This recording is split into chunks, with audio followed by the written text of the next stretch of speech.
ఆంధ్రప్రదేశ్ రాష్ట్ర ప్రజలకి భయాన్ని పెట్టి వాళ్ళని టెర్రరైజ్ చేద్దామనుకునే మీ ఉద్దేశం తప్ప ఇంకేమైనా దాంట్లో ఉందా అని స్పష్టంగా అడుగుతా ఉన్నాం. పాపం ఆ కిరికెరలో ఓ 20-30 పొట్టేళ్ళు మీ బావమరిది గారి గెలుపు తర్వాత అనుకుంటాను కిరికెరలో హిందూపురం దగ్గర వాటిని హారాలుగా వేశారే. హారాలుగా వేస్తే కూడా మీ దగ్గర లేదా? మీకు కనపడకపోతే మేము పంపిస్తాం. ఏం మొహమాటం లేకుండా మీకు కనపడకపోతే మేము స్పష్టంగానే పంపిస్తాం. ఆ రోజున్న ఫ్లెక్స్ని మీరు దాన్ని ఆలోచించకుండా మాట్లాడే ప్రయత్నం చేస్తారు. కారణం ఏంటంటే జనానికి జ్ఞాపక శక్తి తక్కువ ఉంటుందని నమ్ముతారు మీరు. నేను అనుకుంటాను బహుశా మీకే జ్ఞాపక శక్తి ఉండదేమో, ఉండకుండా చేసుకున్నారేమో అనుకుంటా నేను. మీరు ఎప్పటికప్పుడు, ఎందుకంటే కంప్యూటర్ మనుషులు కదా మీ ప్రభుత్వాలంతా కూడా, రోజు ఎర్రాజ్ చేసినట్లు ప్రతి సంఘటన ఎర్రాజ్ చేసేసి మీరు మర్చిపోతూ ఉంటారు అనుకుంటా ఉన్నా.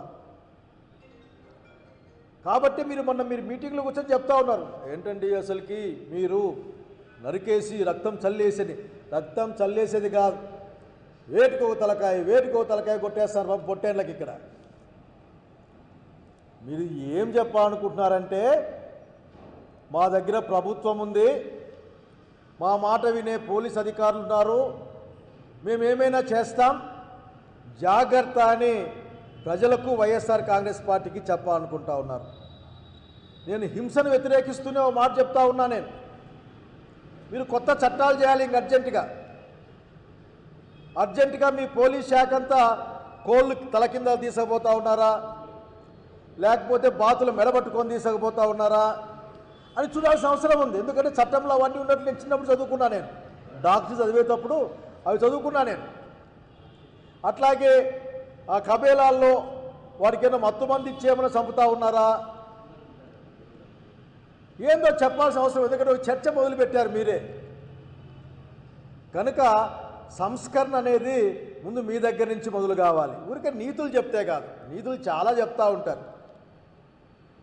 అసలుకి ఈ రాష్ట్రం అతలాకుతలమైపోతూ ఉంటే, శాంతి భద్రతల సమస్యలతో ఛిద్రమైపోతుందేమని భయం వేస్తూ ఉంటే, రాష్ట్ర వ్యాప్తంగా గంజాయి బ్యాచ్లు పెరిగిపోతూ ఉంటే, పదుల కేజీలు 100 కేజీల్లో గంజాయి దొరుకుతూ ఉంటే,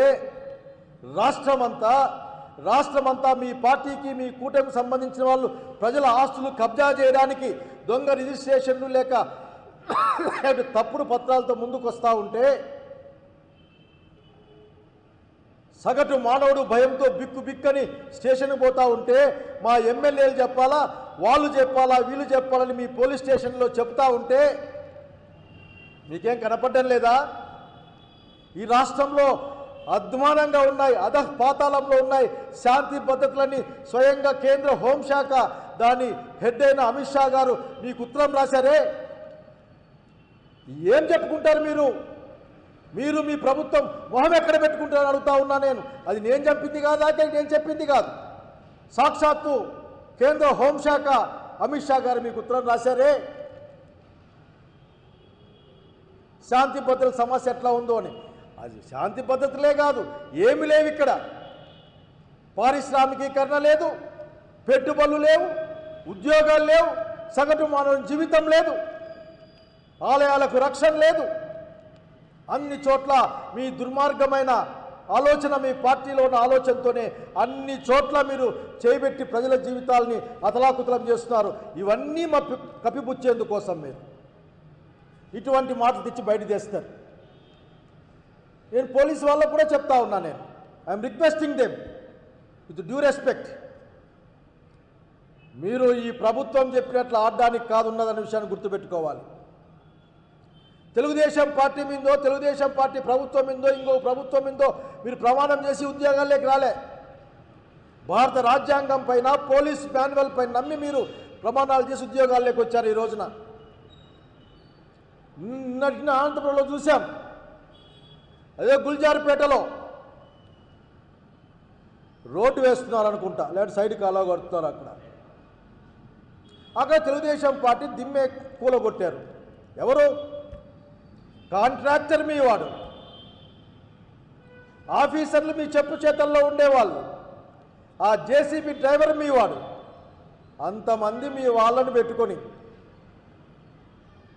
పోలీసు వాళ్ళు మేము బలం చూపిస్తామంటే జనం మీద బలం చూపించడానికి కాదు పోలీస్ శాఖ ఉన్నది.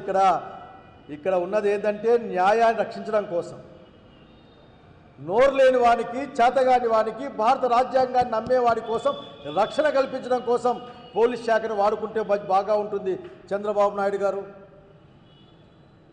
నేను ఈ రక్తం పొట్టేల గొడవ వచ్చినప్పుడు నేను ఒక పోలీస్ అధికారితో మాట్లాడాను. భయం పెట్టండి సార్, భయం పెట్టండి, ఎందుకంటే ఇవన్నీ మనం చెప్పాలి కదా ముందుగానే.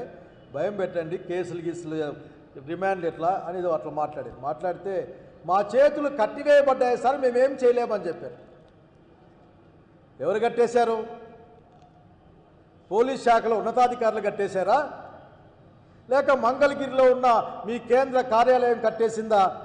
ప్రజలు అడుగుతూ ఉన్నారు. ఈ రోజున సమాధానం చెప్పాల్సిన అవసరం ఉంది.